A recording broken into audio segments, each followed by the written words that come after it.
Shalom saudara yang dikasih dalam Tuhan, puji Tuhan.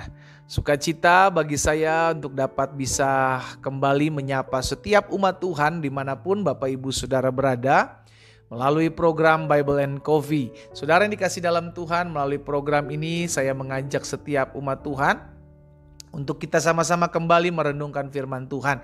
Karena saya teramat percaya Alkitab jelas katakan orang yang tertanam dalam firman Tuhan dan melakukannya adalah orang yang diumpamakan seperti mendirikan sebuah rumah di atas batu karang, batu yang kuat, batu yang kokoh. Sehingga ada badai, ada banjir, ada angin ribut, maka rumah itu tetap kuat. Berbeda dengan orang yang hanya mendengarkan, merenungkan tapi tidak melakukannya, maka diumpamakan seperti seorang yang membangun rumah di atas pasir. Itu sebabnya kita anak-anak Tuhan rindu hidup kita terus dibekali firman Tuhan, sehingga apapun yang terjadi dalam kehidupan kita, kita selalu mengatakan sebagaimana firman Tuhan sudah mengatakan Tuhan menyertai saya, maka saya akan tetap berpegang dalam kebenaran firman Tuhan. Sekalipun yang saya lihat keadaan yang tidak mudah, sekalipun yang saya lihat keadaan yang sulit, sekalipun yang saya lihat keadaan yang tidak baik, tetapi kita mau tetap terus berpegang kepada firman Tuhan. Haleluya.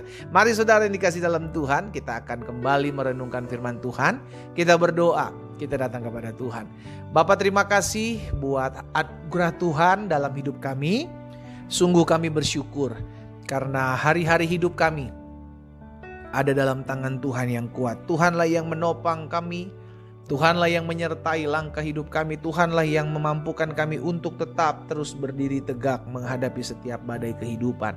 Tuhan Yesus, kami rindu mendengarkan firman-Mu, sampaikan sesuatu bagi masing-masing kami, urapi kami dengan roh hikmat dan wahyu sehingga kami mengerti akan kebenaran yang memerdekakan hidup kami. Dalam nama Tuhan Yesus Kristus kami berdoa. Haleluya. Amin, amin. Puji Tuhan. Saudara yang dikasih dalam Tuhan, di dalam Mazmur 119 ayat yang ke-120, pemazmur bilang seperti ini: badanku gemetar karena ketakutan terhadap Engkau. Aku takut terhadap penghukuman-Mu. Saudara yang dikasih dalam Tuhan, pemazmur menyadari pentingnya takut akan Tuhan itu ada dalam kehidupannya. Sehingga ketika pemazmur berkata aku takut kepada penghukuman-Mu, pemazmur menyadari bahwa saya harus hidup benar di hadapan Tuhan. Badanku gemetar karena ketakutan terhadap Engkau. Masalahnya hari-hari ini yang terjadi, saudara dikasih dalam Tuhan, takut akan Tuhan sudah hampir-hampir punah di akhir zaman ini. Karena itu yang tertulis dalam kebenaran firman Tuhan, bahwa di hari-hari terakhir akan datang masa yang sukar. Iya kan? Manusia akan mencintai dirinya sendiri, akan menjadi hamba uang, mereka akan membual, menyombongkan diri, mereka akan jadi pemfitnah, mereka akan berontak terhadap orang tua, tidak tahu berterima kasih, tidak lagi mempedulikan agama, tidak tahu mengasihi, nggak mau berdamai, suka menjelekkan orang lain, suka berkhianat, tidak memengkang diri, tidak suka yang baik, berlaga tahu lebih menuruti hawa nafsu daripada menuruti Allah. Ini yang tertulis dalam kebenaran firman Tuhan, sedang dikasih dalam Tuhan. Dan akhirnya kita menyadari inilah keadaan akhir zaman. Inilah yang sedang terjadi hari-hari ini. Sehingga takut akan Tuhan sudah tidak ada lagi dalam kehidupan umat manusia. Orang lebih takut CCTV sekarang daripada mata Tuhan, saudara yang dikasih dalam Tuhan. Orang udah tidak lagi berlaku takut untuk melakukan dosa. Gak peduli nih istri orang, gak peduli nih suami orang, lengbet, meleng sabet. Iya kan? Mengerikan saudara. Bahkan tidak takut-takutnya untuk, tidak malu-malunya untuk menyatakan bahwa diri adalah seorang yang tidak mengenal Tuhan. Udah gak ada lagi rasa takut akan Tuhan itu dalam hati hidup manusia di akhir zaman. Wah, itu mengerikan saudara. Dan inilah yang sedang terjadi hari-hari ini. Orang tua memperkosa anak, anak membunuh orang tua. Tidak ada lagi rasa takut terhadap Tuhan. Saudara yang dikasih dalam Tuhan, apa yang Tuhan minta dalam kehidupan kita? Cuman ini, takut akan Tuhan. Takut akan Dia ada dalam hidup kita. Ulangan 10 ayat 12 bilang begini saudara. Maka sekarang, hai orang Israel, apakah yang diminta daripadamu oleh Tuhan selain dari takut akan Tuhan Allahmu? hidup menurut segala jalan tunjukkan, mengasihi Dia, beribadah kepada Tuhan Allahmu dengan segenap hatimu dan dengan segenap jiwamu. Yang Tuhan minta daripada kita adalah takut akan Dia. Takut akan Tuhan itu ada dalam hati dan hidup kita. Kalau sekarang kan enggak. Iya kan ada kesempatan korupsi udah urusan nantilah, hukuman Tuhan nanti aja lah. Yang penting sekarang kita makan dulu, belanja dulu, jalan-jalan ke luar negeri dulu, punya mobil mewah, punya rumah mewah dulu, dah hukuman Tuhan nanti dulu dah. Sudah dikasih dalam Tuhan, bayangkan.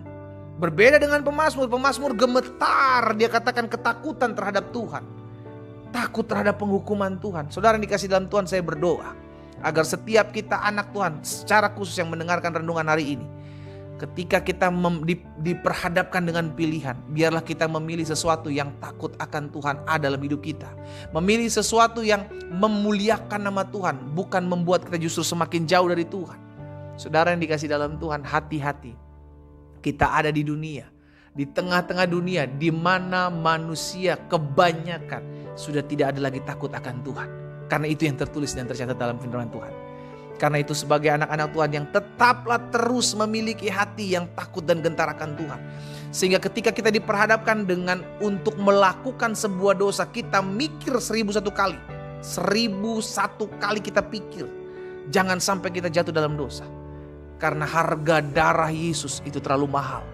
Dia sudah menyelamatkan kita. Saudara yang dikasih dalam Tuhan, saya ajak setiap kita umat Tuhan, biarlah setiap hari kita berdoa, Tuhan taruh roh takut dan gentar akan Tuhan dalam hatiku. Setiap hari kita memulai hari hidup kita berdoa, Tuhan taruh roh takut dan gentar dalam hati dan hidupku. Sehingga apapun yang aku putuskan lakukan seharian hidupku ini memuliakan nama Tuhan. Kita berdoa, kita datang kepada Tuhan. Bapa, dalam nama Yesus, betul hari-hari ini bukanlah hari-hari yang mudah kami tinggal di dunia ini. Tapi kami tahu mata Tuhan menjelajah seluruh bumi, mencari orang-orang yang mengandalkan Tuhan dan memberikan kekuatannya bagi kami. Itu sebabnya Tuhan Yesus, hari ini kami diingatkan, biarlah hidup kami selalu memiliki hati yang takut dan gentar akan Tuhan. Sehingga apapun yang kami buat selalu memuliakan nama Tuhan. Tuhan Yesus, tolong anak-anak Tuhan yang kami, di mana kami hidup di tengah-tengah dunia yang semakin hari semakin jahat, sedang lenyap dengan segala keinginannya. Roh Kudus mampukan kami untuk tetap terus memiliki hati nurani.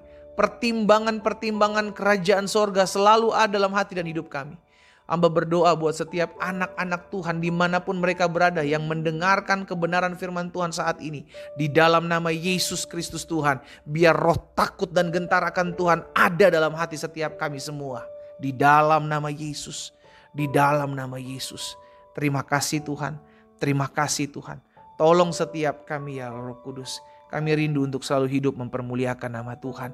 Hamba berdoa kalau ada di antara umat Tuhan yang hari-hari ini sedang hidup jauh dari Tuhan, dan dia rindu berbalik kepada Tuhan hari ini, merasa Tuhan mereka perlu diubahkan, mereka perlu dipulihkan. Hamba berdoa bagi mereka dalam nama Yesus. Dimanapun mereka berada, Tuhan jamah hati dan hidup mereka di dalam nama Tuhan Yesus Kristus. Sehingga takut akan Tuhan selalu ada dalam hati nurani mereka, dan mereka hidup memuliakan nama Tuhan. Di dalam nama Tuhan Yesus, sembuhkan yang sakit ya Tuhan Yesus. Pulihkan setiap kami yang masih terikat, lepaskan setiap belenggu kami, bebaskan dalam nama Yesus. Sehingga hari ini menjadi hari di mana kami dipulihkan, dilawat, dijamah Tuhan. Di dalam nama Tuhan Yesus hamba berdoa. Haleluya. Amin.